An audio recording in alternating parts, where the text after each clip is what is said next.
Book 6, Number 1. The guiding principle governing the universe has no intention to cause harm, for it has no malicious intent. It does not inflict harm on anything, nor can anything be harmed by it.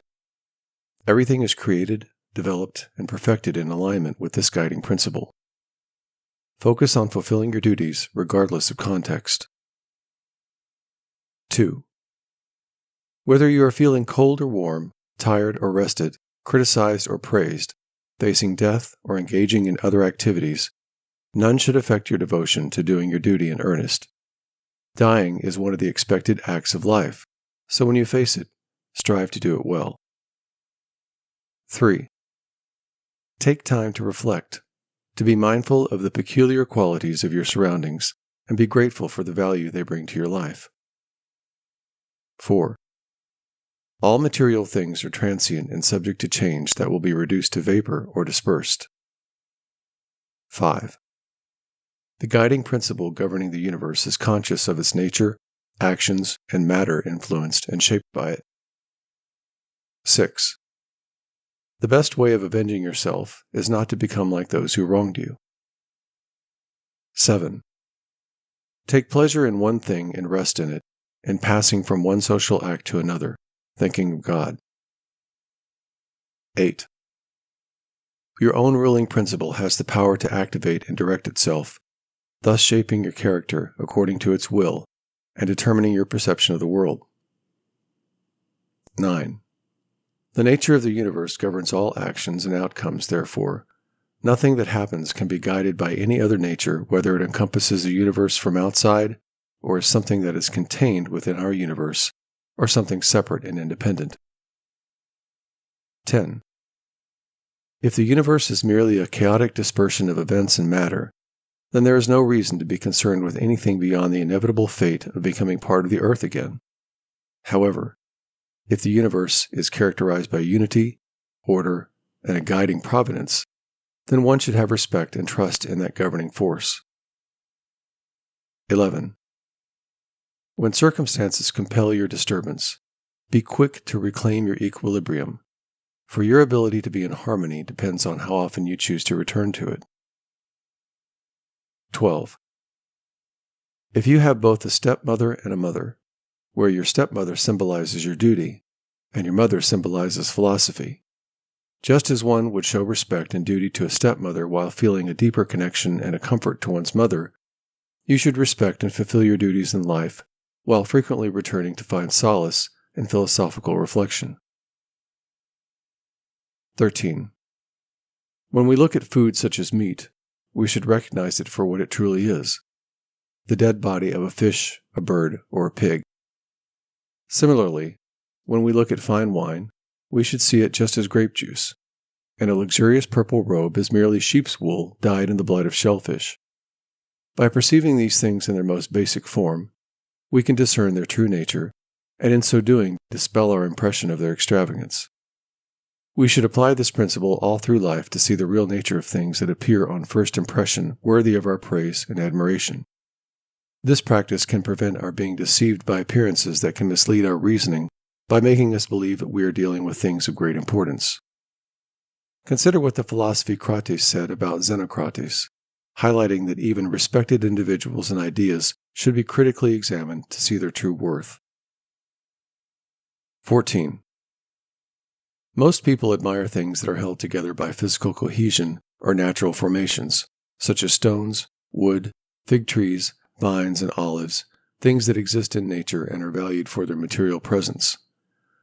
People who are a bit more reasonable admire living things that are held together by a vital principle, such as flocks of sheep or herds of cattle. These beings are appreciated for their life and the natural alchemy that sustains them.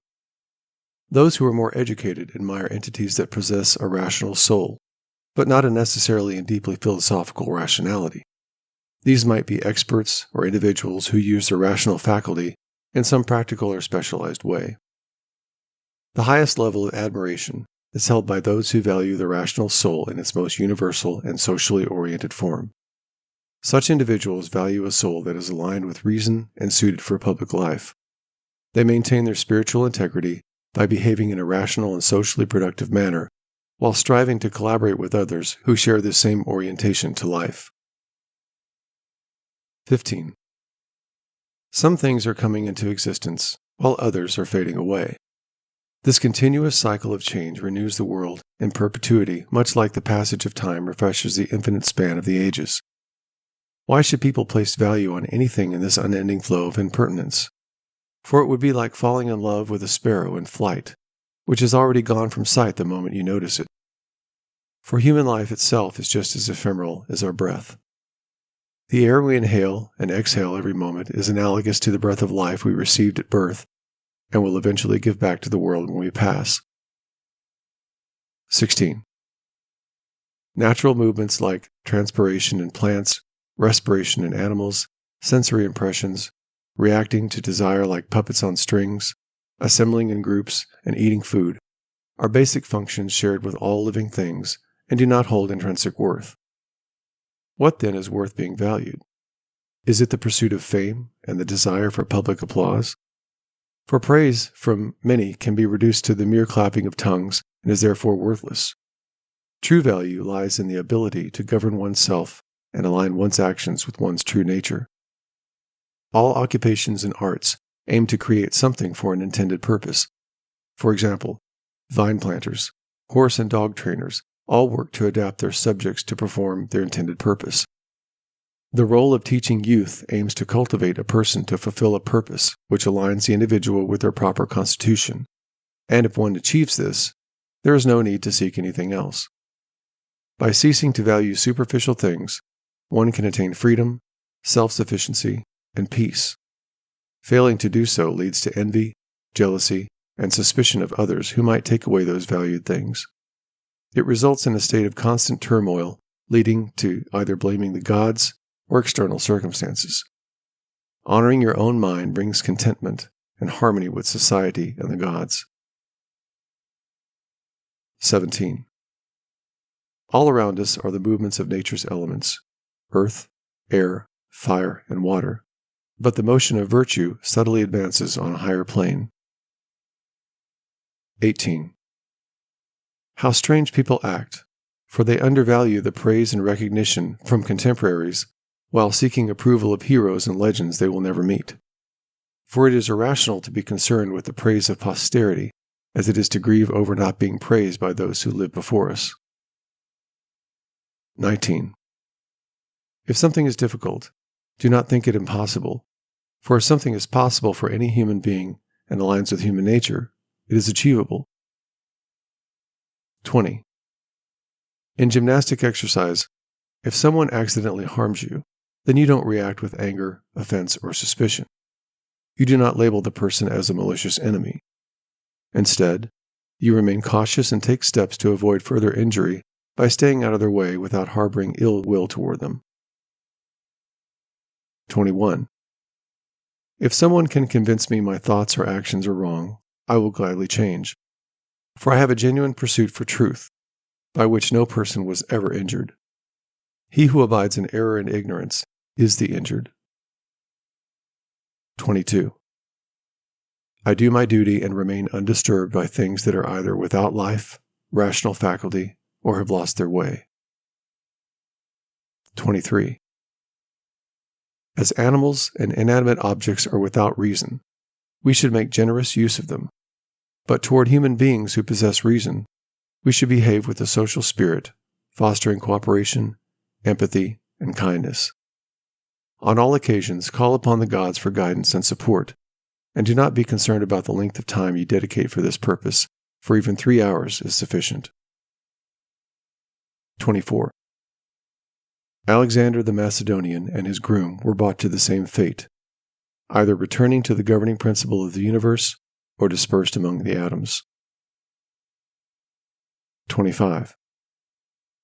Consider the multitude of things that simultaneously take place within the body and the soul, and how many more occur within the entirety of the universe. 26. If someone asks you how to spell the name Antoninus, you will calmly and clearly write each letter without getting agitated. Envision the person asking becoming frustrated. You wouldn't respond with anger, but calmly focus on spelling the name correctly. The duties one must complete in life are composed of smaller parts, like spelling a word. It is your duty to perform each part diligently without reacting to the agitation or provocation of others. 27. How cruel it is not to allow people to pursue what they believe is suitable and beneficial for themselves. Yet, you do this precisely when you become upset when they do wrong. People are motivated by what they perceive as profitable to their nature. Thus, when they are misguided, teach them by demonstration and not by anger. 28. Death is the end of sensory impressions, the cessation of desires, thoughts, and the conclusion of bodily service. 29. It is a shame for the soul to give up before the body, for the soul should remain resilient and not succumb to despair before the physical body reaches its end. 30. Take care not to become like Caesar, corrupted by power and losing yourself to tyranny, for this can happen. Keep yourself simple, good, pure, serious, free from affectation, fair, reverent to the gods, kind, affectionate, and diligent in all proper acts. Strive to be true to the principles and virtues, as philosophy teaches. Given the brevity of life, the only worthwhile fruits of this early existence are immortal disposition, and to conduct oneself positively in society. Do everything as a disciple of Antoninus, an exemplar of virtuous living, which is to be constant in acting according to reason, calm in demeanor, pious, serene, disdainful of empty fame, patient, rigorous in the comprehension of things, tolerant toward unjust criticism without reciprocating in kind, avoiding rash decisions, simplicity and frugality in your orientation to life, such as food and other necessities, maintaining energy and patience by maintaining a disciplined regimen, consistency with friendships, openness to opposing views, pleasure in learning from others, and a genuine religiosity without falling into superstition. By imitating these qualities, you can achieve a clear conscience and a peace of mind when facing your final moments, just as Antoninus did. 31. Return to your sober senses and call yourself back when you are roused from your dreams. Wake up from troubling dreams realizing that they're just illusions. 32. I have a modest body and a soul. The body is indifferent to the world, for it functions without discernment or awareness, whereas the soul, or the rational mind, imparted to us by Zeus, has control over our perceptions, thoughts, and actions. 33. The work performed by the hand, or the foot, is not contrary to nature as long as each part performs its proper function.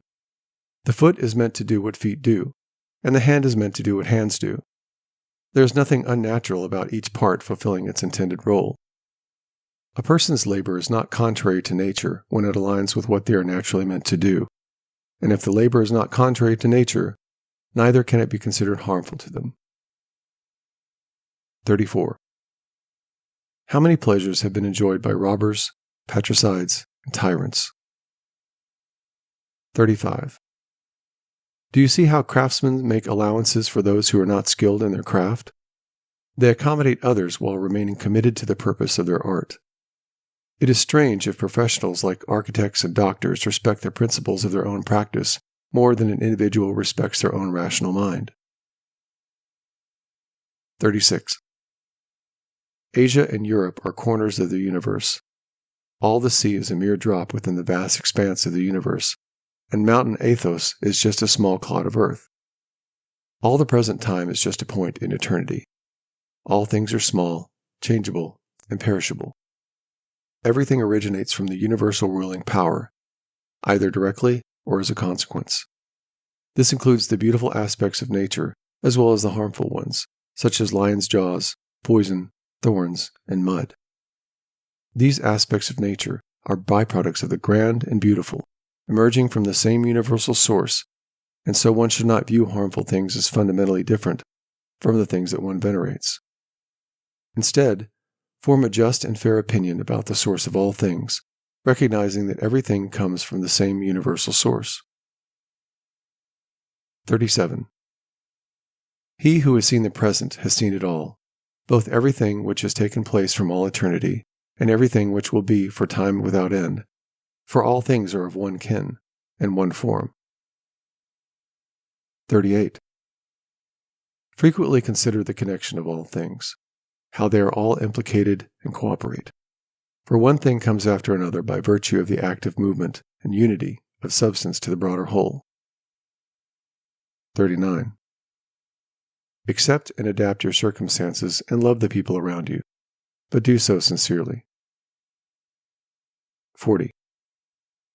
Every instrument, tool, or vessel is considered well made if it performs its intended function, regardless of whether the person who made it is present. So too is the divine intelligence of nature, nested in those things created by it. It therefore stands to reason that living according to this power will align your being with divine intelligence. 41. Whenever you find yourself beset by things outside your control, something difficult, or having lost something good, you blame the cause of the misfortune on the gods or people. But if you make the focus of your rational mind only those things that are within your control, you won't have any reason to blame the gods or be hostile toward others. 42. We are all working toward one end, and while some of us do this knowingly and with intention, others do it without knowing what they do, much like people who are asleep. Heraclitus said that even those who are asleep are still collaborators, laboring in the things which take place in the universe. People cooperate in different ways. Even those who flatter, complain, resist, or prevent the alchemy of nature are playing their role, for the universe has need for these people too. It is imperative that you seek to understand what kind of person you are, for those who govern themselves fulfill their purpose and find themselves among others who achieve this end. But do not take on the role of mean and ridiculous characters like those found in the plays of Chrysippus. 43. Does the sun undertake to do the work of the rain? And how is it with respect to each of the stars? Are they not different, and yet they work together at the same end? 44. If the gods have determined my constitution, and the events which must happen to me, they have decided wisely, for it is difficult to imagine a god without foresight. As to malicious intent, why should they desire it? If the gods have not determined their individual fate, they have at least decided on the broader structure of the universe, so that events occur as an organic sequence of that design, which one should then accept with pleasure and contentment. But if they determine there are no gods at all, then they should not engage in religious practices like sacrificing, praying, or swearing by the gods, since these actions imply belief in the gods and their involvement in human affairs. However, even if the gods do not concern themselves with human affairs, we still have the power to know ourselves, discern what is beneficial to our nature and to others, and whatever else aligns with our own nature and constitution. As a rational and social being, my city and my country is Rome, but as Antoninus, a human being, it is the world. That alone which is beneficial for these surroundings are useful to me. 45. Whatever happens to an individual ultimately serves the interest of the universe as a whole. This should be a sufficient reason to accept whatever benefits one person also benefits others, especially when understood in a neutral sense, referring to things that are neither inherently good nor bad, but simply to be considered useful or profitable. 46. As happens to you, in the amphitheater, and such places, when the continual sight of same things make the spectacle wearisome, so it is with the whole of life. For all things above and below are of the same, and from the same. How long then? 47. Consider that people from all paths of life, and many countries have passed, so that your thoughts come down from Philistine, and Phoebus, and Oregonian. Now turn your thoughts to the afterlife, where many rest, great orators and noble philosophers such as Heraclitus, Pythagoras, and Socrates. Past heroes, generals, and tyrants. Great minds, lover of labor, versatile, and confident. Comedians, such as Menippus and others like him. For they have long been in the dust, and yet, what harm is this to them, or to those whose names are altogether unknown? What is valuable, then, is to live your life in truth and justice, with a benevolent disposition even to liars and to those who are unjust. 48. To find joy, think of virtues exhibited by those around you. For instance, the work ethic in one, the modesty in another, the generosity of a third, and some other good quality in the fourth. For nothing delights so much as an example of virtue among those who live with us and present themselves in abundance, then we must keep them before us. 49. You aren't dissatisfied because you weigh so many pounds and not 300. So, do not be dissatisfied when you must live only so many years and not more. For as you are satisfied with the amount of substance which has been assigned to you, be content with the amount of time. 50.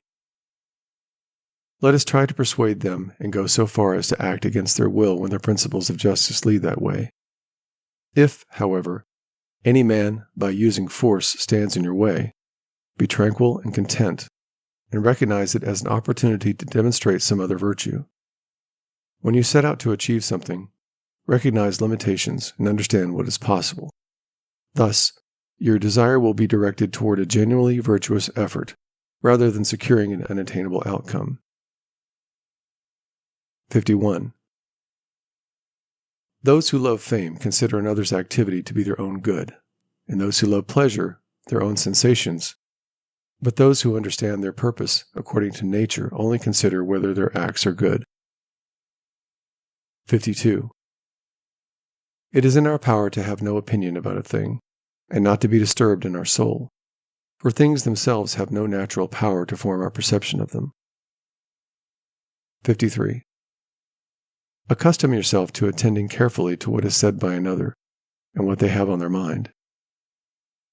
54. That which is not good for the swarm is not good for the bee. 55. If sailors abuse the helmsman, or sick the healer, would they listen to anybody else? For how could the helmsman secure the safety of those on the ship, or the healer the health of those to whom they attend? 56. How many with whom I came into the world have already gone out of it? 57. To the jaundiced, honey tastes bitter.